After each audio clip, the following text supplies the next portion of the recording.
మన తెలుగు వాళ్ళందరూ ఎంతో ఇష్టపడే మామిడికాయ పప్పు, మా చెట్టు మామిడికాయతో చేసిన మామిడికాయ ముక్కల పచ్చడి, మామిడికాయ పప్పు.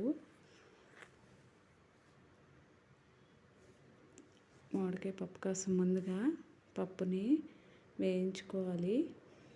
వేయించుకొని కడిగి 1 గంట నానబెట్టుకోవాలి.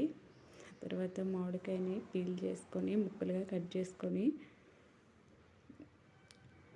కుక్కర్లో వేసుకోవాలి. పప్పు, మామిడికాయ ముక్కలు, వెల్లుల్లి, ఉల్లిపాయలు, పచ్చిమిరపకాయలు కూడా వేసుకొని 3 విజిల్స్ రానివ్వాలి.